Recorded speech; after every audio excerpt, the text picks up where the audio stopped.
বিসমিল্লাহির রহমানির রহিম। আমাদের বাচ্চাদের সন্তানদের শেখানো উচিত লা ইলাহা ইল্লাল্লাহ। আমাদের সন্তানদের উচ্চ শেখানো উচিত ওযু ভঙ্গের কারণ 7টি, ওযুর ফরজ 4টি, নামাজের ফরজ 13টি, নামাজের ওয়াজিব 14টি, নামাজ ভঙ্গের কারণ 19টি।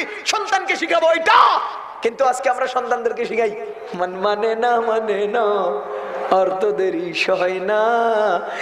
যে সন্তান রে মন মানে না অর্থ দেরি সয় না শেখাও, এই সন্তান ক্লাস 9-এ থাকতেই আরেকজনের হাত ধরে ফেলায় যায় মা বাপের কপালে চুনকালি লাগায়া।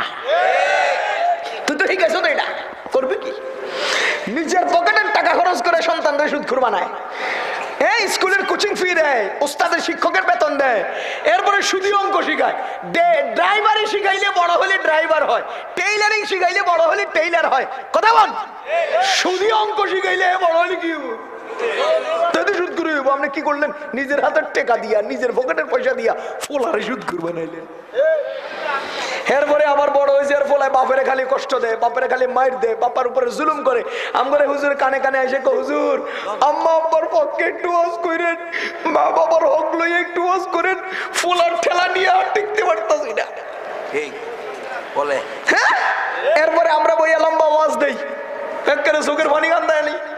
সকালবেলা ফোলা এবার বাপরে যায়, কই তুই বুঝি হুজুর লাগাইছস?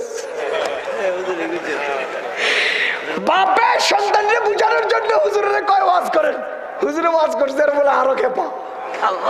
কথা কন হইছে।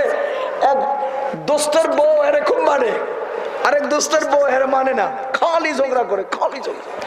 পরে যেই দোস্তের বউ মানে, একদিন ওই মানে না দোস্তটাই ওই দোস্তের কাছে গেছে, যাই কিরে বেটা তোর বউ খালি তোরে মানে, কিন্তু আমার বউ খালি আমার লগে সকাল বিকাল খালি ঝগড়া করে, আমার কোনো কথাই শুনে না, কারণটা কি?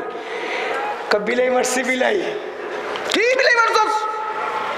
আরে আমার বিবি আমার সাথে আসছে, এমন টাইমে বিলাই একটা আইছে, দিছি একবার দিয়ে বিলাইটার মাইরা একের জাগাত মরে গেছে। এরপর থেকে আমার বউ যে আমার ডরান শুরু করছে, এখনো পর্যন্ত ডরায়। কৌশল হিজ্ঞা লাগছে। এবার এই বেটাও গেছে, ভাত খাইতে বসছে রাত্রে বেলা, এমন টাইমে বিলে একটা এসে কাছে দিয়ে মেয়ে মেয়ে হ্যাঁ পাশের থেকে ফিরা লইয়া এমন জোরে মারছে, এক বাড়িতে বিলাই মরে শেষ। এবার বউ আয়া কয়ে বিলাইটা মারছস কি লিগা? ওই হলনির ফুত্তরে কি করছে রে, ওই করছে নাকি তুই মারলি কি লিগা? মানে আগে যা গরম ছিল এখন আরো।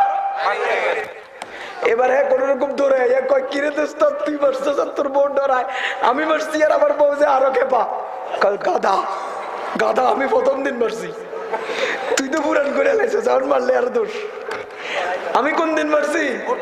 যেদিন ফার্স্ট আমরা দুইজন একত্র হয়েছি সেদিনই আমি মেরে দিছি। তুই তো সব শেষ করে এখন মারতেছ, তারও বিপদ। আমাদের সন্তানদেরকে আমরা প্রথম দিন যদি মা বাবার সম্মান না বুঝাই, না শেখাই, আজীবন ওয়াজ করলেও লাভ হবে না। প্রথম দিন মারতে হবে, সন্তানের দিল তৈরি করতে হবে, সন্তানকে কোরআনের আয়াত শেখাতে হবে, হাদিস শেখাতে হবে, রাসূলের আদর্শ শেখাতে হবে। সেই সন্তান মা বাবাকে সম্মান করবে, মাথায় নিয়ে চলবে। ও মুসলমান, সারা জীবন তাকে উল্টাপাল্টা চালিয়েছো, সেই সন্তান তোমাকে মারবে না, করবে কি? নুরুল ইসলামের ছেলে মদের টাকার জন্য বাবাকে হত্যা করেছে, জবাই দিয়েছে। ওই মেয়েটা মা বাবা দুজন পুলিশ সুপারকে রাতের অন্ধকারে হত্যা করেছে। কেন? কারণটা কি বলেন? কারণটা কি? এই মা বাবার দোষী, যার সন্তানের হাতে মা বাবা নিহত হয়, ধ্বংস হয়, সেই মা বাবার চেয়ে কপাল পোড়া মা বাবা দুনিয়ার আর হতে পারে না। যেই মা বাবার সন্তান, মা বাবা মারা গেলে সন্তান জানাজা পড়াবে, আল্লাহুম্মা আমিন বলে চোখের পানি ছেড়ে বাবার জন্য কাঁদবে, সেই সন্তানে বাবাকে জবাই দেয়। কত নিকৃষ্ট তোমার কপাল, কত নিকৃষ্ট তোমার কপাল। তুমি একটু হিসাব করো। সাবধান মুসলমান, জীবন চলার পথে কোনোদিন যেন এক পয়সা হারাম অর্জন করে সন্তানকে না দিবেন। সন্তানকে হারাম খাওয়াবেন, সেই সন্তান হারামের জন্যই কিন্তু আপনাকে খতম করবে। আল্লাহ আমাদেরকে সহি বুঝ দাও। ও মুসলমান, মা বাবা, সন্তান সন্ততি এবং সমস্ত মানুষের চেয়ে যদি আমাদের নবী যে বেশি প্রিয় হয়, তাহলেই আমরা ইমানদার। কথা কোন ঠিক কিনা?